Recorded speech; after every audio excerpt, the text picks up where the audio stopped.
Welcome to the ArsenalVision post-match podcast.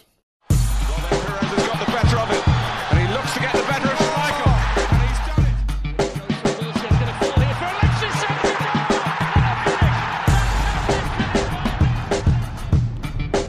Already, chance. I think it's fair to say that everybody is disappointed with the outgoings. Nobody wants to see big talent leave. But when you crack open the war chest and make a big addition, it gets everybody fired up. So while we say goodbye to Tim and Paul, we are thrilled to welcome Andrew from Arsblog on a short-term contract for an undisclosed fee. This is the ArsenalVision post-match podcast. My name is Elliot Smith, and you can block me on Twitter, Yankee Gunner. Andrew, do you have a Twitter handle you want to throw out there for people? God, I should start one of those up, actually. I believe this social media is the new thing now. All the kids are doing it. So. It's a blast. There's a lot of angry people on there. I'm not sure if you're familiar with that, but... Right, no, I try and keep away from as much of that as possible, actually. Understandable. Actually, quite obviously, Andrew can be found on Twitter at just Arsblog. That's it. Blog about arses. But we also have Clive here. Clive stuck around. We were able to re-sign him, so Clive is here. You can find him on Twitter at ClivePAFC. Hello, Clive. Hey, man, I'm feeling all important. Thanks a lot. You're on the pod with me like every time. You don't. By now, I would think that would be over. Yeah, well, look, Andrew, one day you're talking to Ian Wright, the next day you're talking to me, so swings and roundabouts. It's been a tough week. Is the spice of life. I guess so. All right, so let's dive into it. And, I mean, maybe we'll save some of the transfer stuff just for a minute. But one of the things that I think has been confusing me the more I think about the season, we had this great run-in after we switched to the back three, and obviously the FA Cup win was fantastic. And then we really did have a good start to the season. I mean, Liverpool aside and not being ready and the transfer business stuff that everybody's familiar with, we had a good run of form. And I know a lot of focus is on Santi Cazorla getting injured, but what happened in the middle of the season is a little bit hard to reconcile with what we saw bookending the season. And I was wondering, now they've had a little bit of perspective and time to look back on it, other than Cazorla's injury, is there any way you can explain how we plumbed such depths in the middle of the season and why it wasn't able to get turned around quicker? I don't know. I mean, I think when you put it like that, it really does hit home to me how the way we ended the season, the way we started the season was, to me, probably much more reflective of the quality of the squad that we have. That a 19-game unbeaten run after losing that opening game that we should not have lost because of the preparation and everything else. We all know that. And people pointed to the two games that we lost against Manchester City and Everton. We lost 2 in a week, 2 away games, having gone ahead. But after that, I think we were another 7 games unbeaten. I think we won 6, we drew 1 when we got through January. And, we weren't firing on all cylinders, but I don't think it was that threw us off. And whatever happened in that Watford game, where we went out and were just blown off the pitch almost by Watford in the opening 20 minutes, follow that up with a game against Chelsea, that, and then the Bayern Munich games. Arsene Wenger talks about the Bayern Munich games having a profound effect on the team, the confidence of the team. I don't really have any explanation for it other than it was just a complete loss of form, maybe just a shitstorm of all kinds of things coming together at the wrong time. There was some antics from Alexis. There was the disciplinary thing that went on. There was, talk about Arsene Wenger's contract began to become this long saga that nobody could get away from. The team lost confidence, lost belief, wasn't playing well.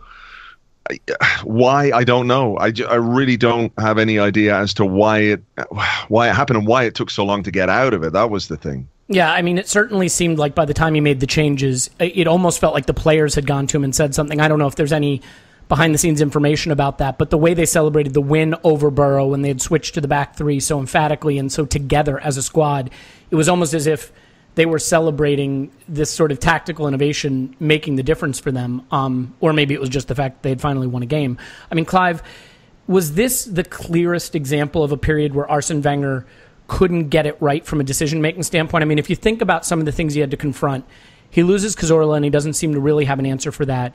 He chose not to contest the Xhaka red card, seemingly as a teachable moment for Xhaka, but that cost us. He moves Alexis out of the center forward position where he'd been thriving. He then has that weird disciplinary thing with Alexis where he sits him for the first half of Liverpool, but then tries to have him be the savior for the second half of the very same game. He's stuck with Coughlin for a period of time that maybe wasn't warranted. Do you just see it as sort of being an avalanche of a series of decisions he made over that period that not only cost us in terms of results, but robbed the team of any cohesion and fluency in the way they were playing? The way I look at it is something that Tim said, and when he said it early in the season, it really struck me. He said that Wenger is really good at managing teams, but not so good at managing squads. And our squad, for the first year, many years I can remember, many people were saying our squad is good. We even got to January, and the whole January transfer window went by without the hysteria we normally have, because we were happy with our squad numbers. But I actually think Wenger's not very good with a large squad, because he's forced into decisions, and sometimes he gets the decisions wrong, and then he compounds them. I just don't think he manages numbers really, really well. Even brings back to the cup final. We had a threadbare squad, and he eventually picked the right solutions because he had less options, and the choices he had to make, he made the right ones. I mean, you think back to Cazorla's Achilles when it went. He played on a Saturday, and he made him play Tuesday night at home versus Ludogorets, a poor team, but he played him twice within 3 or 4 days, and his Achilles breaks down. It may have broken down, but why take the risk when you've got Granit Xhaka on the bench? I just think he struggles with a large number of players. He struggles to make the right decisions. He's very, very loyal. What happens when you're in the workplace over many, many years and you develop relationships is your decision becomes less ruthless. It's just a byproduct of human behaviour. You work with people for a long time, you start to like them. When you're in charge, you can have people around you that you like and you can keep them there. It's a byproduct of being somewhere a long time, and I'm afraid it's a byproduct of middle to latter age. We like people that we like, and we suffer fools a lot less. And sometimes you need to be ruthless, and it's just something that I don't think he is. I think he just likes people. He wants to develop people. He wants to see the good in people, and he will play people through form. He will pick players when they're not in form. And we talk about those key moments. One of the key moments to me was Southampton in the Cup, transitioning to Watford at home. Southampton in the Cup, we had an exhilarating performance, 4-3-3. I know it wasn't a great Southampton side that we played, but we could all see a level of verve, tactical awareness, speed, transition. We saw a great 5-0 performance. And then he dropped, 9, 10 of them? Admittedly, there were a lot of kids in the side, but one. yeah, he just changed right back to the team that hadn't been performing. Every single one was dropped. And so they're thinking, okay, we just won 5-0. There was a hat-trick in there, I believe. And Welbeck scored a couple. We saw a start from Maitland-Niles. We saw Oxlade-Chamberlain in the middle. Bang, all gone. And we went back to the Giroud, Ramsey, slower Arsenal. But they weren't in form at the time. They weren't fit. They weren't ready. But they were the names that he trusted. And I don't blame them, but I just wish he would give them time, those players, to find their form and pick the ones that are on form to beat Watford at home. And I think it's really cost us. So it comes back to squad management. I don't think he's great at it. But I will say, when it comes down to managing less numbers, maybe he should think about this in his transfer policy. Have higher quality players, a smaller squad, but a higher quality squad, which allows them less decisions, but with better players. Yeah, and Clive, I mean, jump in, Elliot, sure, go ahead. One thing that I thought was quite interesting, just in relation to what you're talking about there, was when we had these bad performances, when we were going through this really bad patch between the end of January and the end of April, there were moments where I think we were all crying out for change. And I don't mean necessarily the big change, but change the team, change the dynamic of the team, maybe change the formation. There was talk about formation change a little bit as well.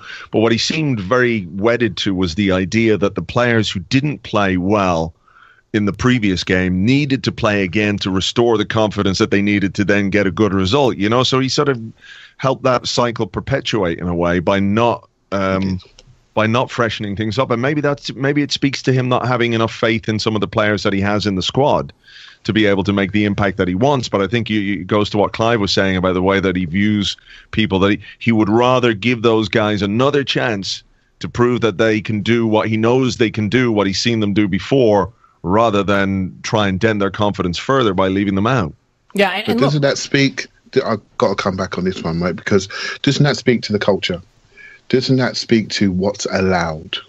Right? So if you're allowed to turn up for work half hour late every day, guess what? You turn up for work half hour late.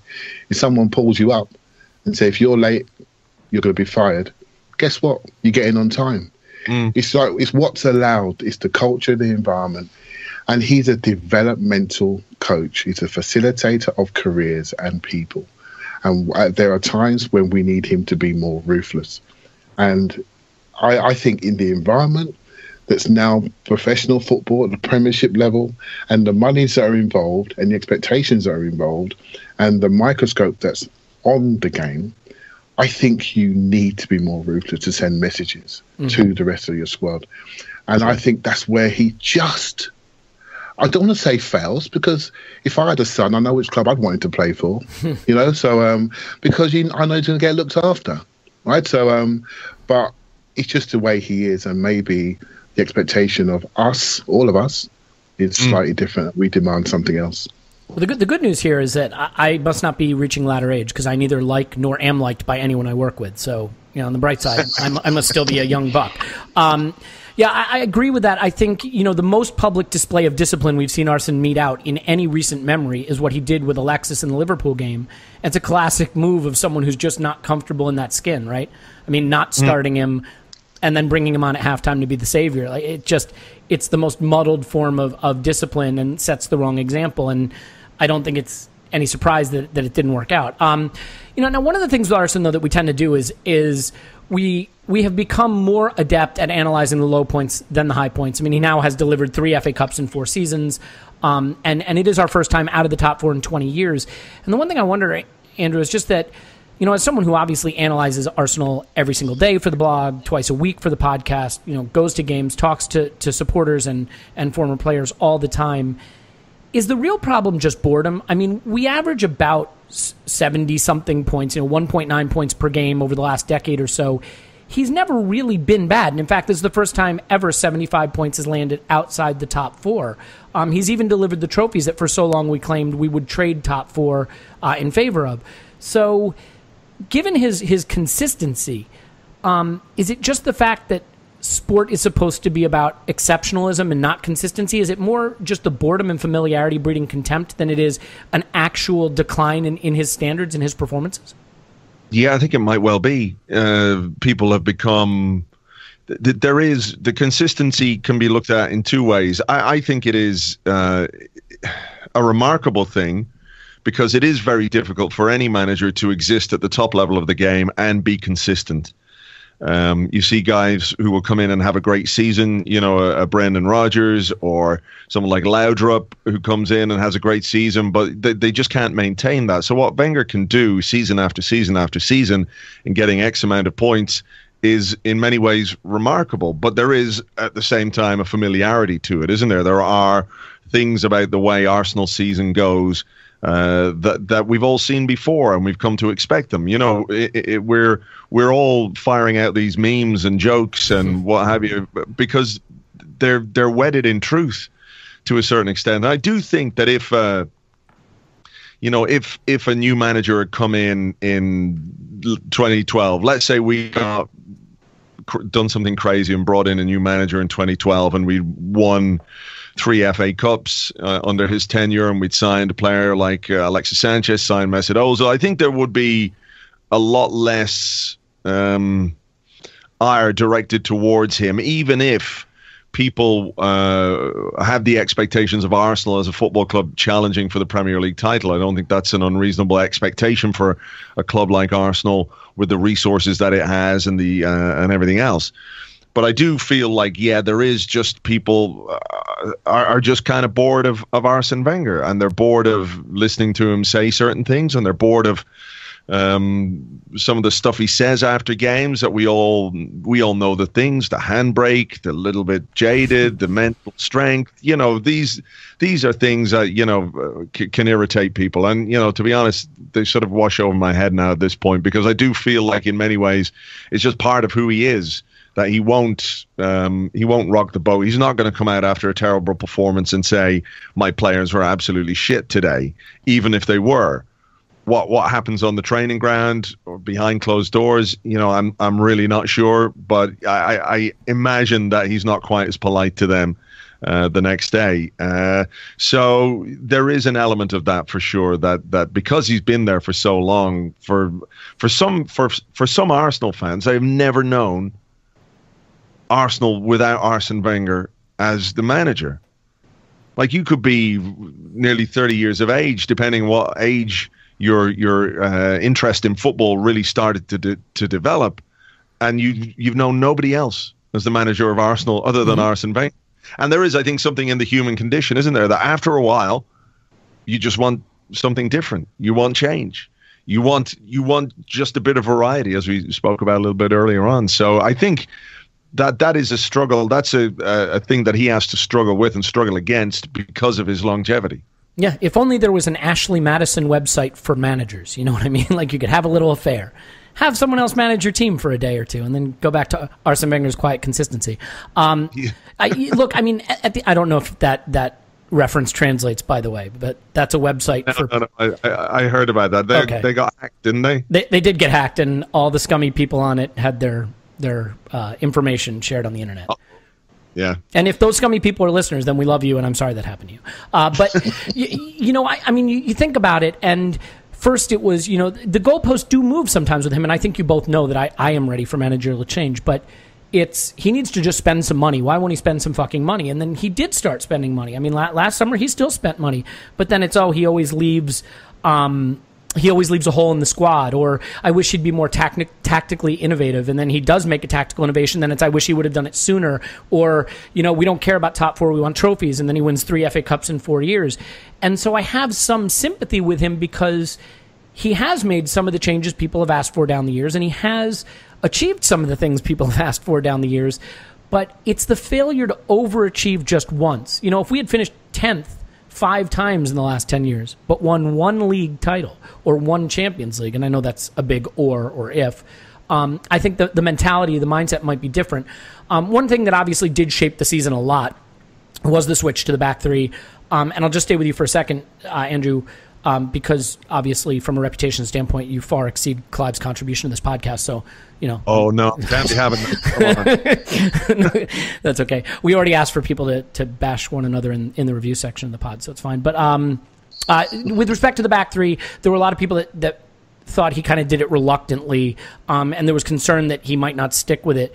Seeing the difference that it made and the way it suited the squad we had, how important do you think it is that we stick with it, and do you think he will?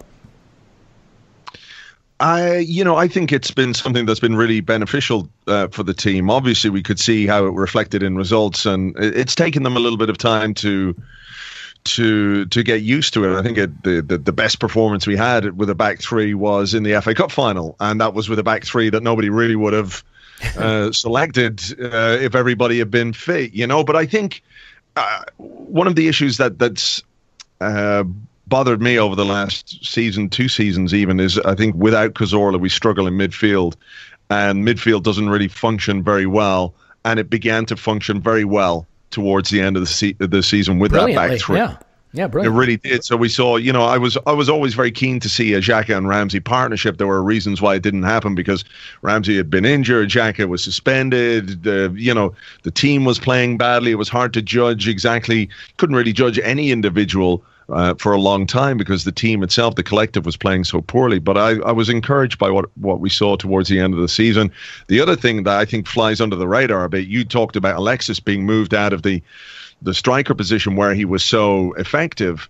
I could be wrong on this, but I think he scored 10 goals in the games since we moved to a back three. Mm-hmm. He scored 10 times from a position where he feels a little bit more involved, a little more liberated to get involved with the play, and we know how he likes that. I think as well we do have the personnel to carry it out going forward next season. We've got Mustafi, we've got Koscielny, we've got Rob Holding, we've got Mertesacker, who's going to play another year and who showed that he is somebody who can still contribute to the squad. We've got Gabriel, we've got Monreal who can slot in there. We'll have Callum Chambers back perhaps as well. So that's something we'll have to manage a little bit as well, because if you're playing 3 central defenders, you need to have a little more depth in that position than you would normally do. Will he carry it on? I don't know. I really hope so. maybe we'll get an idea by who he buys this summer. That might give us a clue, because if he brings in a really good midfield player, I wonder if we might switch back to a 3 in midfield. And that might have an impact on the back four. I'd like to see it, because, it felt like there was something, like I spoke about a few minutes ago, there was something samey about Arsenal, about the way we played. You could pick the team basically week in, week out. You knew more or less what the team was going to be, how it was going to play, and it provided variety. It provided something a bit more interesting, but it was also really effective. And I think it does work well to get the best out of some of the players that we have. So I'm hoping he does, yeah. Well, and isn't that it also? I mean, like, couldn't you make an argument that the reason there'd been so much frustration with Arsene wasn't results, wasn't lack of trophies? It's that for large stretches of the past 4, 5, 6 seasons, the football had gotten pretty stale. And ironically, this switch to the back three made it more interesting to watch, more interesting to guess at who the team was going to be. I think it actually brought out some of our more exciting football of the season, certainly the second half of the season. I mean, I think there is, Clive, a huge desire from the fan base. The reason we fell in love with Arsene, gold Premier League trophies aside, is this beautiful football. And it hadn't been beautiful for a while. That stereotype had stopped being accurate. And so, I mean, would you say that for a manager who prides himself on being an attack-minded manager, that he will be able to stick with the back three, having seen that it can revive some of this exciting football that he hadn't seen his teams playing with the back four? Yeah, for me, the back three has been the highlight of the season, because, as we alluded to earlier, we've got used to all the press conferences. We've got used to seeing him on the sideline. We've got used to the 4-2-3-1. And we've got used to him picking certain favourite players and trying to make them work into that formation. And we talk about, his attacking philosophy, but I actually think he's betrayed his attacking philosophy by trying to put round pegs into square holes. Please say Olivier Giroud. Please say Olivier Giroud. He's one of those people. And we've seen Ramsey play on the right wing and to varying success. We've seen different players playing different positions just so they can get on the pitch into this formation. And what he's done, we've not really realised, we're actually not playing with a number 10 anymore. We've got the best number 10 in world football, and we don't play a number 10 anymore.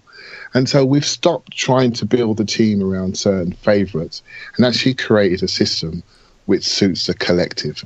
I don't think there's hardly a player in the squad that doesn't look better in this formation, maybe apart from Theo Walcott, who would struggle as one of those inside forwards, who had struggled, but maybe he can adapt. But almost everybody else looks better.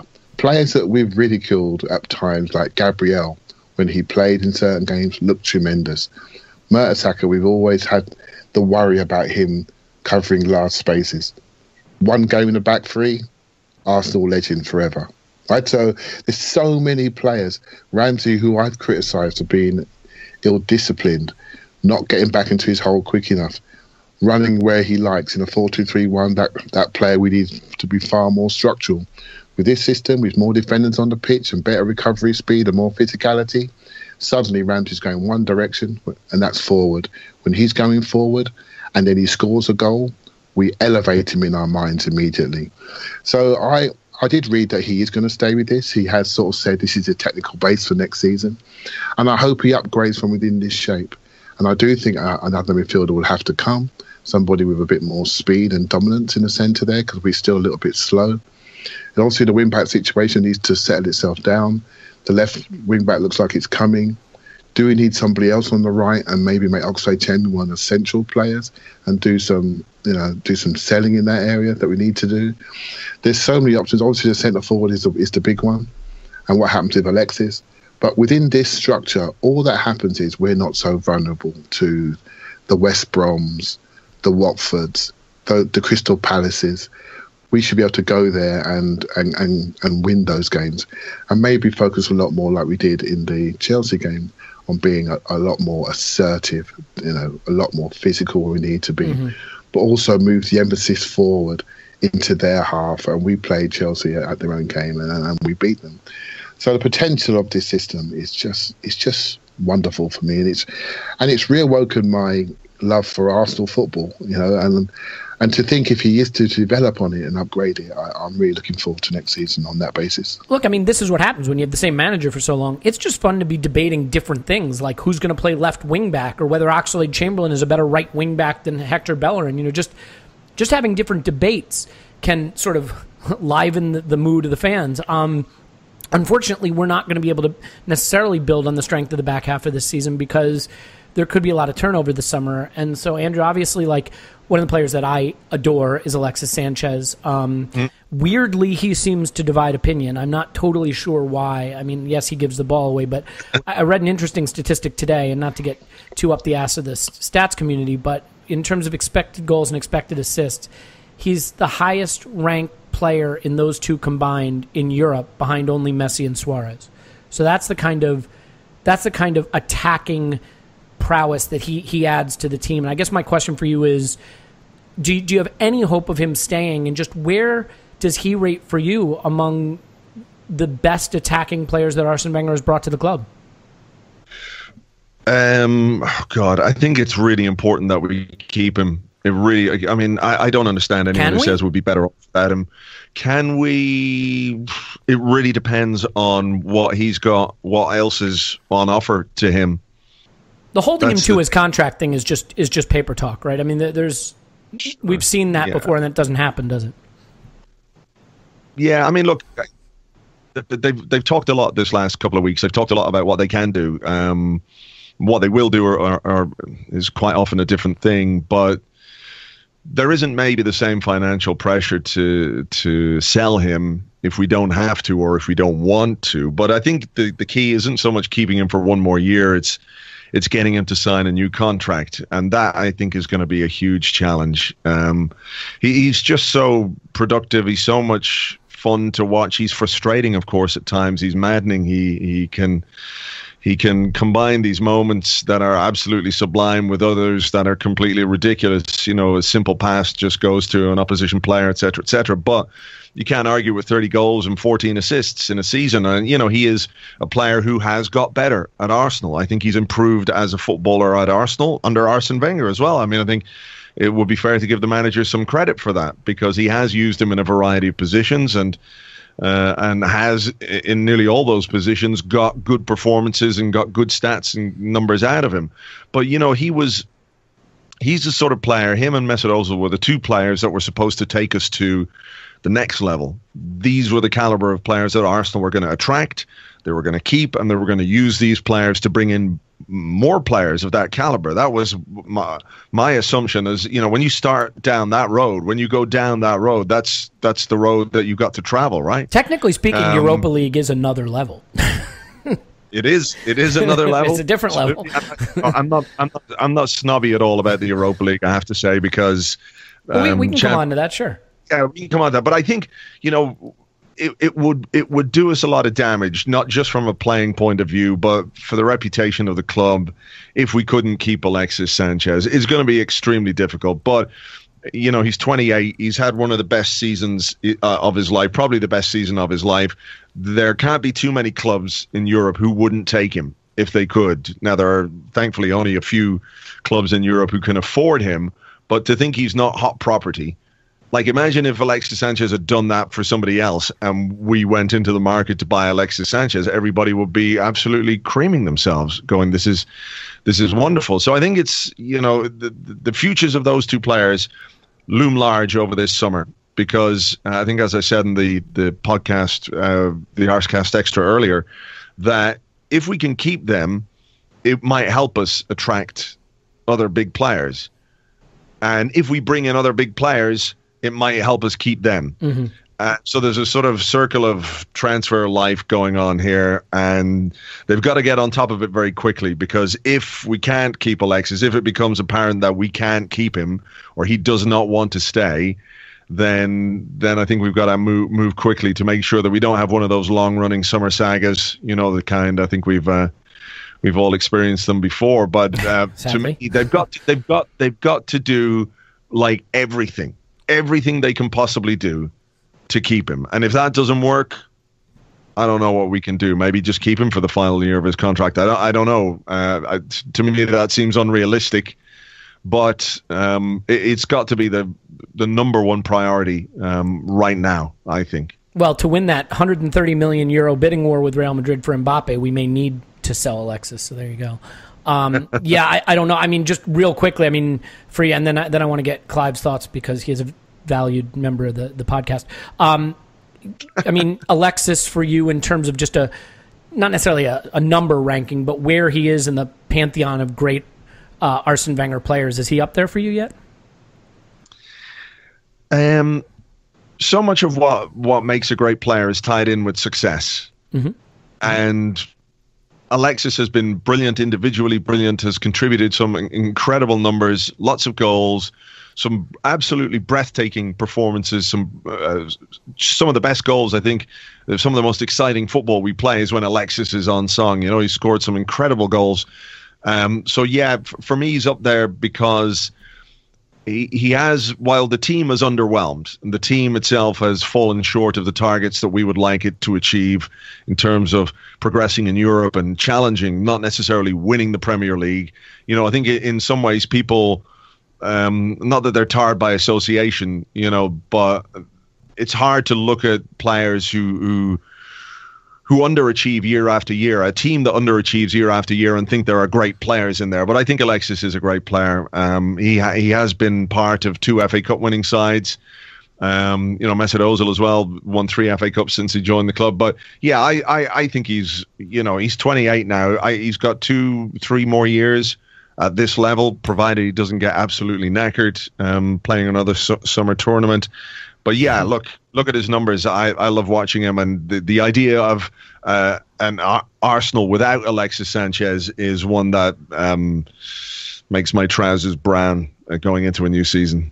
Yeah, well, I mean, I've got plenty of diapers sitting around if you need them. But I can tell you that, you know, for me, all you have to do is say Cesc Fabregas. I know that's a player that you adore, a player I'd still have back at Arsenal. I'd probably get pilloried for saying it, but like, not really part of a winning culture at Arsenal during his time here, at least during his senior team, first team participation, but a player that I cannot explain how much I loved watching that player for Arsenal. And Alexis, it hasn't hit those heights for me, but he's certainly like that, someone who I just enjoy watching. Clive, I think the problem is if you were to lose an Alexis, no matter who you sign, it causes such a problem because of how influential he is in the way we attack and the way we build up. Ozil and Alexis are always among the top pass combinations in the side every game, meaning that he is such a fulcrum for Ozil and vice versa. So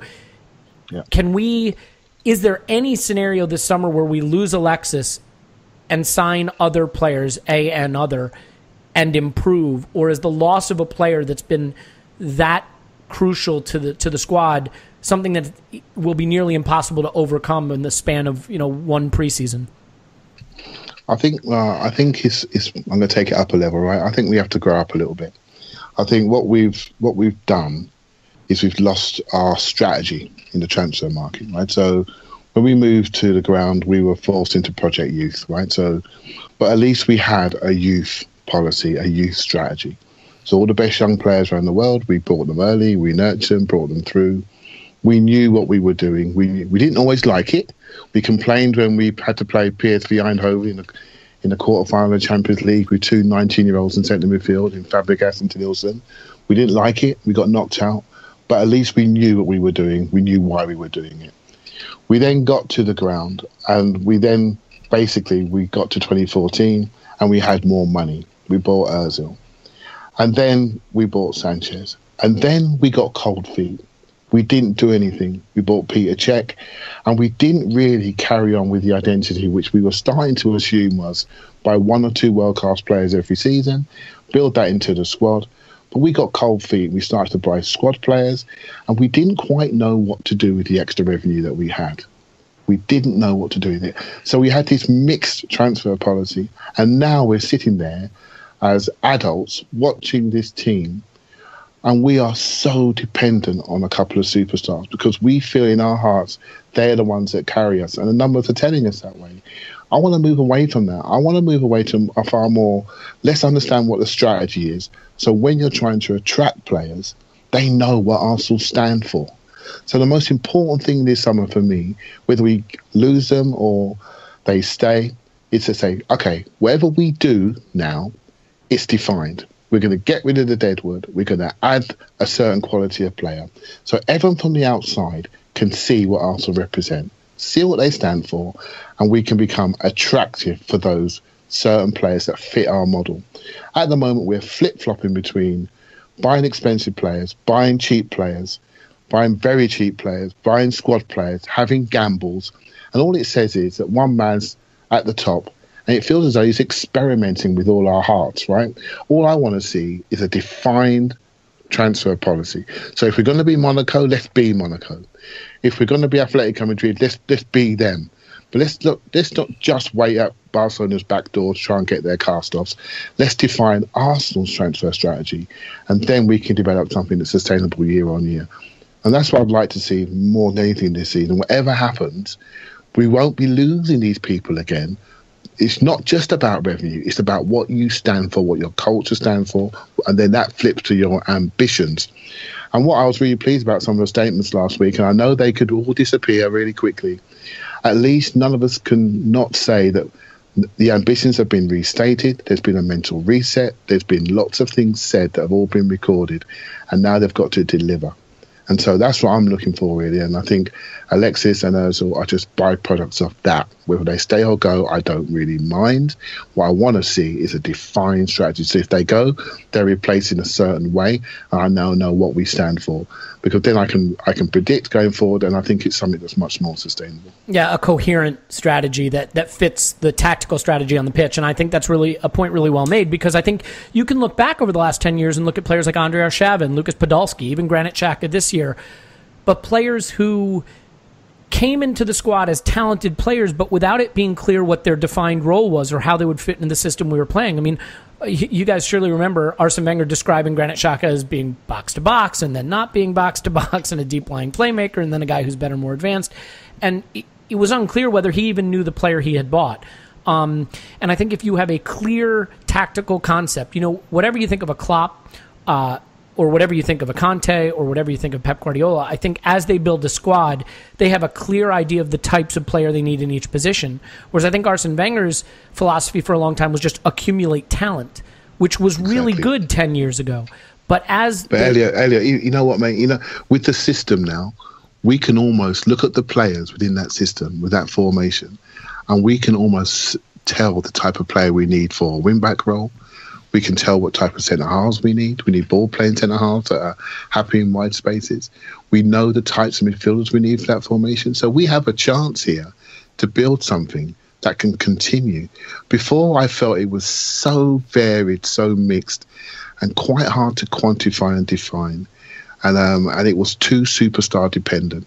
I think now we've got a greater chance of moving towards a collective, and that's where we need to be. We don't want to be dependent on single individuals to bring us forward. Yeah, and that's fair. And Andrew, I think one of the things that also maybe has been a problem over the last few seasons is that Project Youth failed in a lot of ways. It succeeded in some ways. It kept us at the upper echelon of the game. It kept us in the Champions League. But along with talent like Cesc Fabregas, who wound up going off to Barcelona, and then we know what happened from there, there are players like Theo Walcott, there are players like Kieran Gibbs, there are players like Jack Wilshere. It hasn't really happened for the way we might have hoped. And is it sort of time for the manager to draw a line under some of the last remaining players from Project Youth and start to give up, for lack of a better way to put it, on some of those players that are occupying key squad roles but just don't seem to be able to contribute what they need to? Yeah, I mean, look, the weird thing is, it's weird, like someone like Theo Walcott got 19 goals last season. And if you look at... That seems impossible. Is that a real statistic? I know it's not real. It's 19 goals. And like if we bought a winger come in and scored 19 goals, we'd be delighted. I mean, going back to something that you said about like Arsene Wenger disciplining players, he doesn't seem to discipline players. I know some of this might be down, or probably is primarily down to the formation, but Theo Walcott has been left pretty much on the bench since he made those comments. That they wanted it more after the Palace game. Mm-hmm. Yeah, I think that could have been it, and that could be Wenger's way of disciplining a player. There are decisions to be made over players like that who are useful but maybe not useful enough.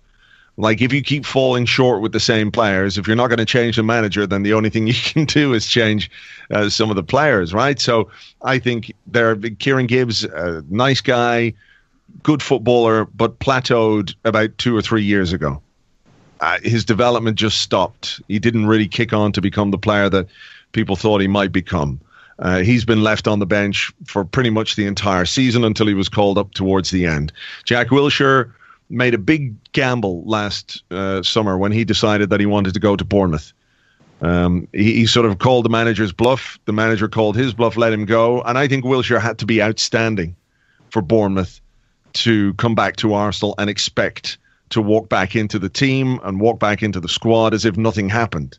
Because he's the one who agitated to leave. And I don't think he did that at Bournemouth. I think he was all right and then got an injury, but didn't contribute a great deal. He stayed fit, which is like a trophy for Jack, but that's about the size of it. So I think there's a decision to be made there.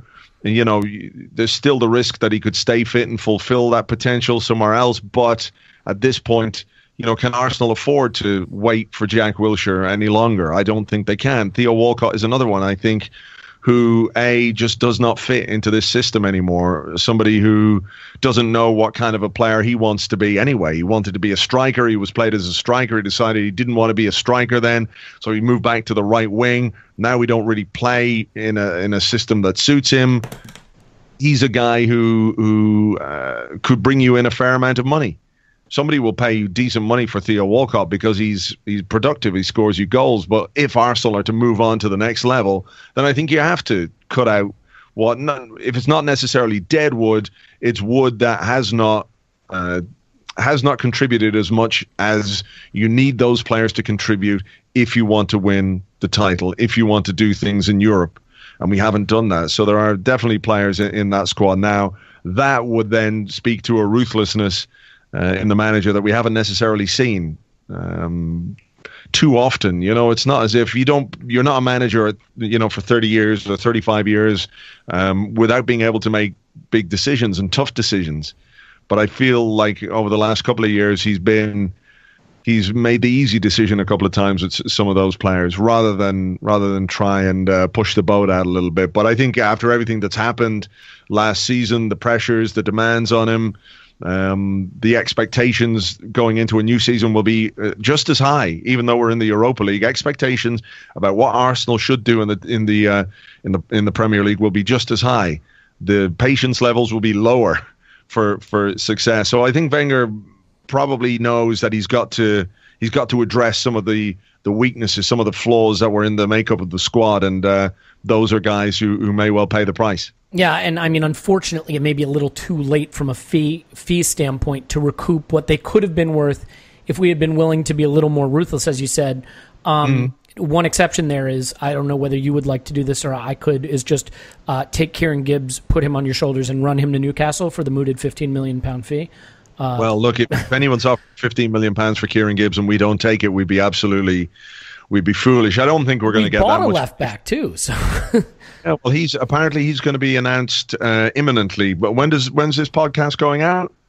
Tonight? I mean, probably tomorrow morning UK time, which to the people listening is right now. You're listening to it, so it's out. So it's out. So Tuesday morning. So I believe from the whispers are that he's going to be announced today.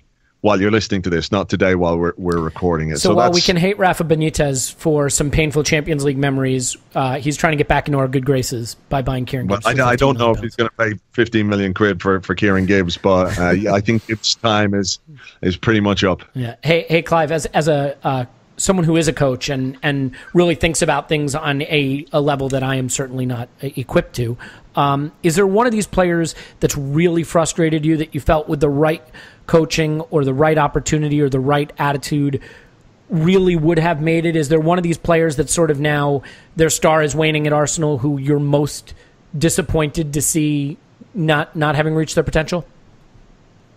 I think as a player, you need to be, you need to perform.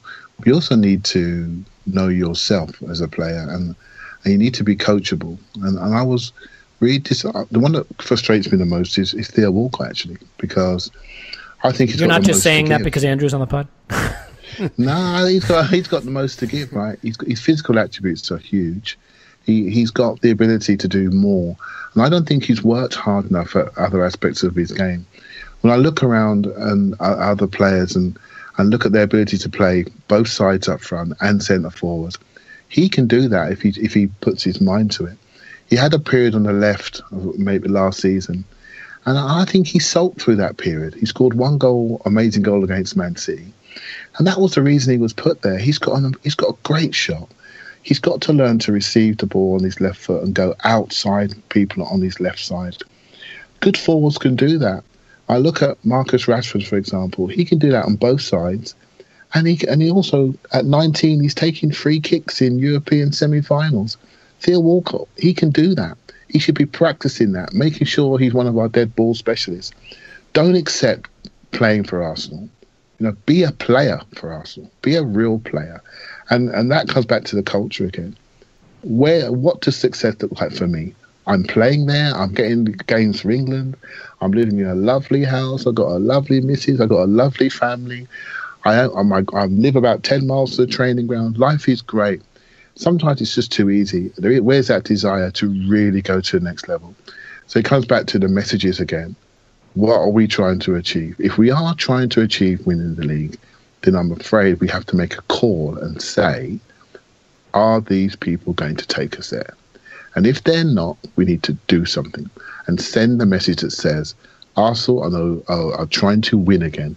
They're trying to win, but they're not just saying it, they're doing it by the actions they take with their player personnel.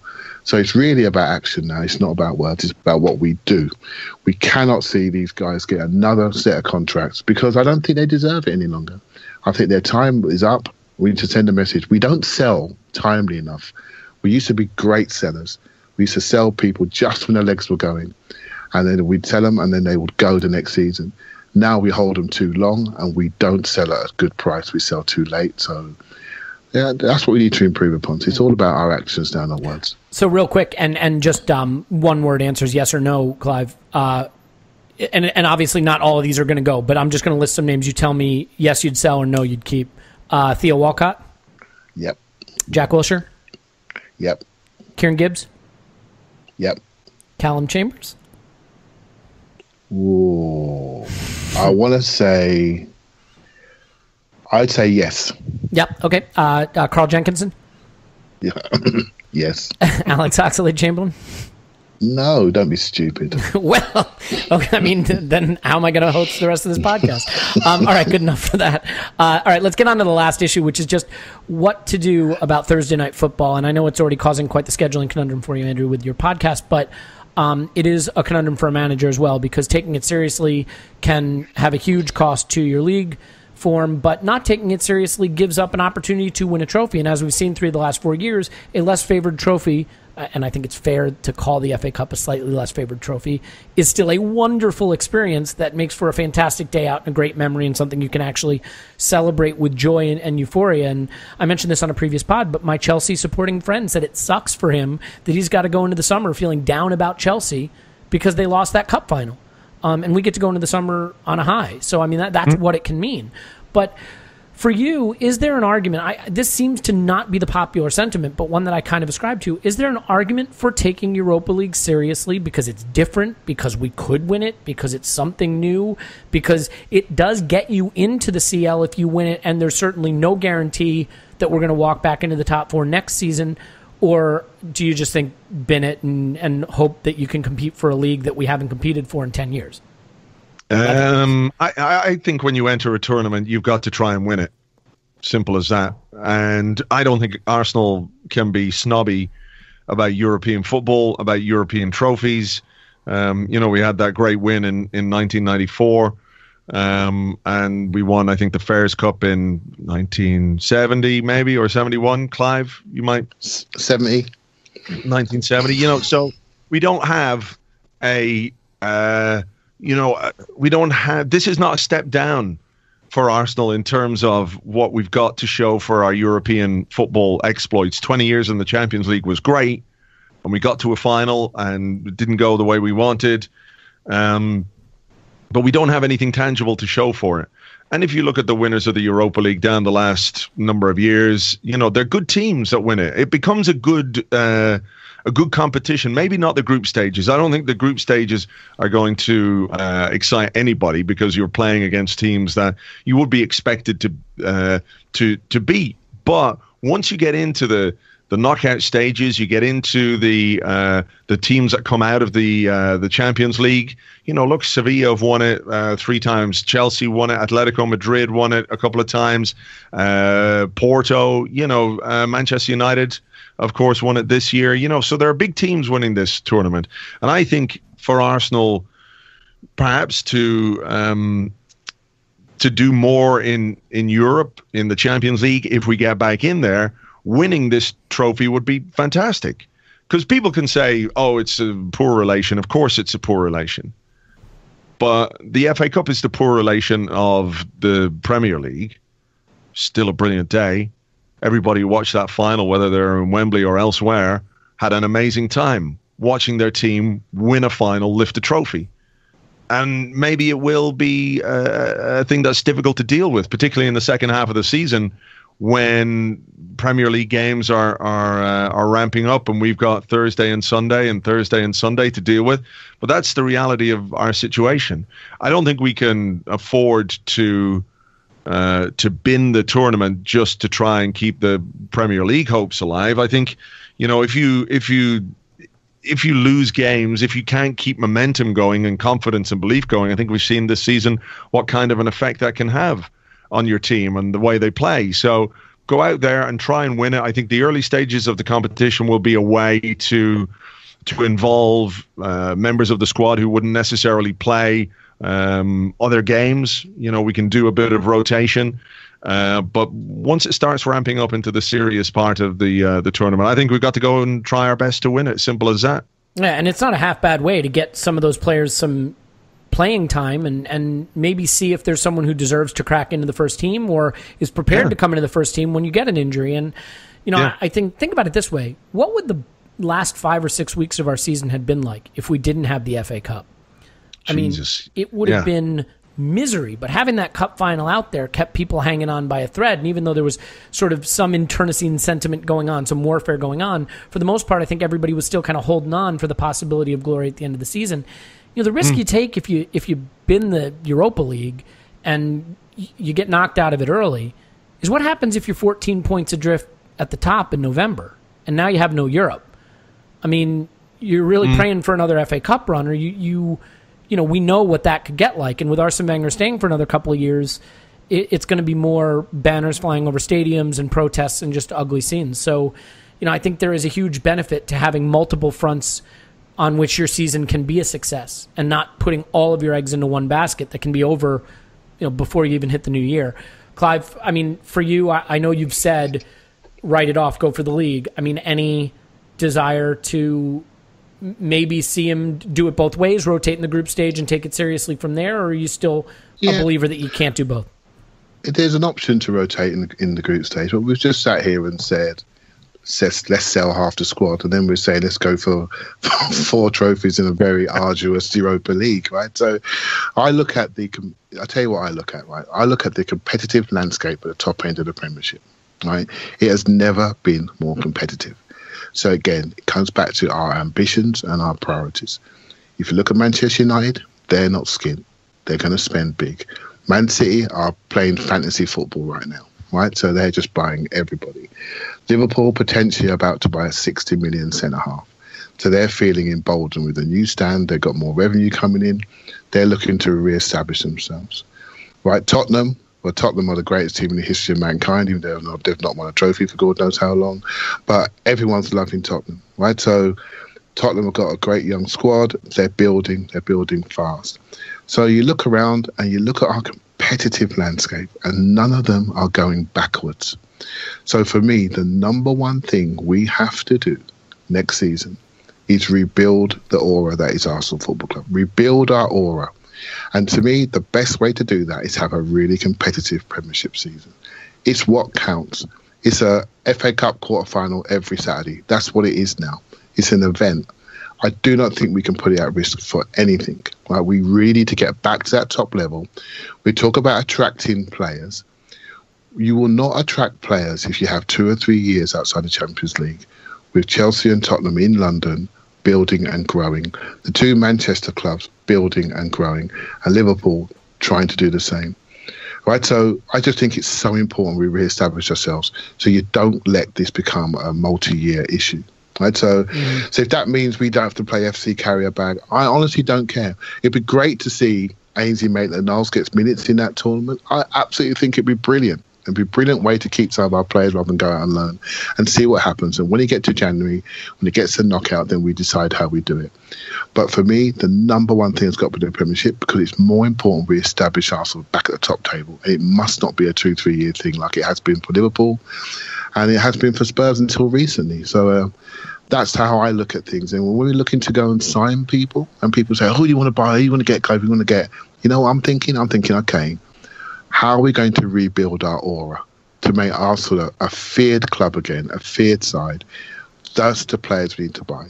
We need to make sure we have the physicality that we need, that we lacked at certain stages in the season, the speed that we need, that we lacked in certain stages, the devastation in the forward areas, more efficiency. And that's, once we do that, then I think everything else will take care of itself. Re-establish ourselves, say that was a blip, it's not happening again, we're back. We do that, then we start to lead the way again rather than reacting to what other people are doing. Yeah. So that's my wish. Can I ask, Clive, does that not have to be, does that attitude, and I absolutely hear what you're saying, but does that attitude not have to apply to every single game that we play? I hear what you're saying. If we're at a point where we're going, well, we're picking and choosing our games, I don't think you can maintain momentum. I don't think you can write off a tournament that, if you're, heading towards the quarterfinals or semifinals of a European competition, I think that the attitude is absolutely right, and I agree with you, but I think it has to apply to all the games. And I can't say you're wrong, but it's all about how you contextualize things. When we get knocked out of the Carling Cup, none of us cry. You know why? Because we know how we approach that tournament. We use it to develop people. We use it to develop them for the season before they go on loan or the season after.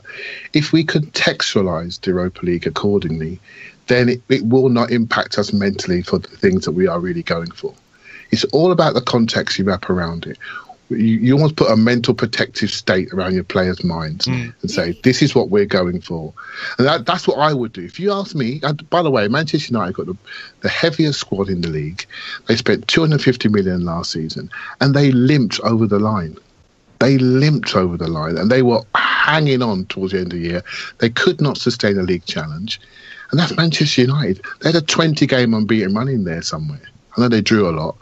So we're talking, this is Arsenal. Last time I looked, we pick up the odd injury. There's a third option, though, isn't there? I mean, can't you rotate intelligently? Can't you play a Lucas Perez who's hungry and says, I'm going to show the manager that I deserve a spot on those big Premier League nights?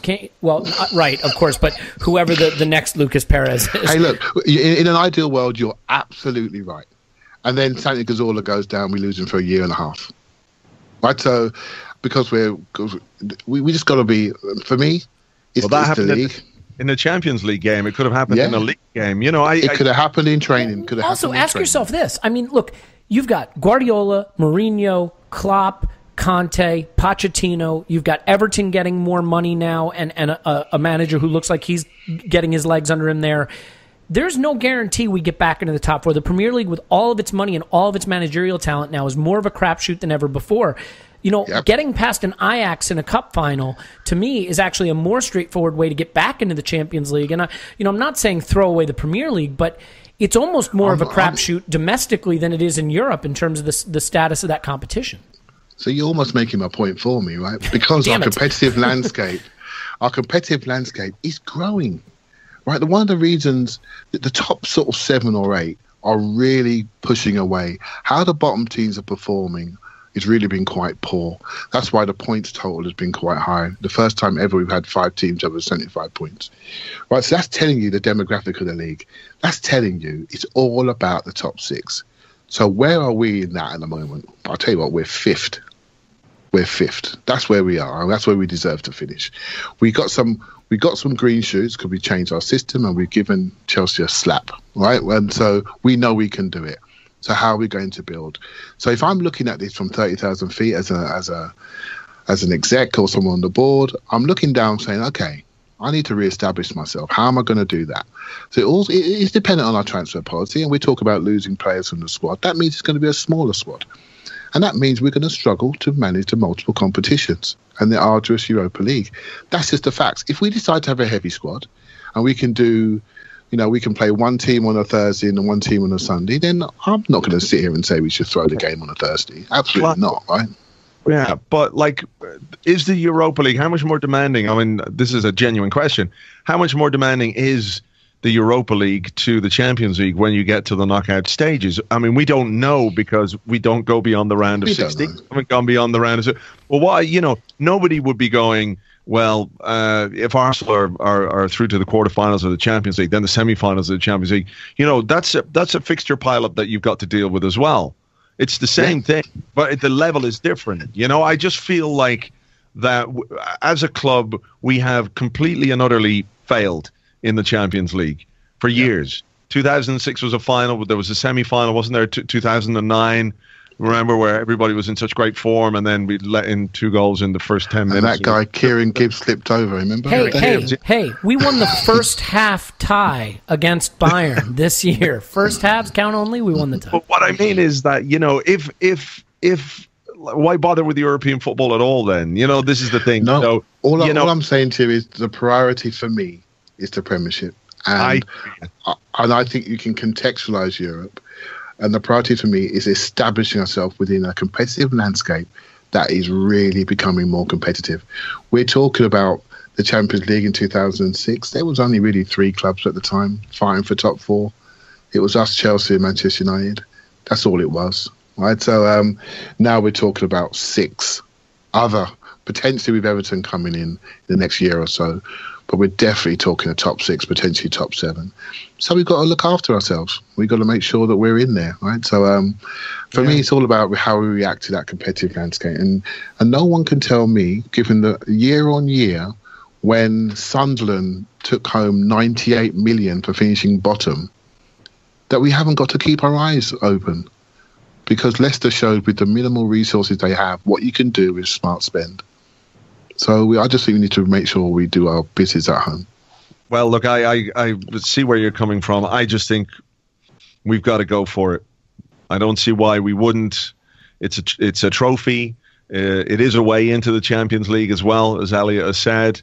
And I think, if we're serious about rebuilding the aura of the football club, I think it has to apply to everything that we do. And I think I don't think you can contextualize the Europa League in quite the same way as the Carling Cup because we haven't been in it for so long, and Carling Cup is seen as the 4th trophy. But it's a debate, and I can't win it.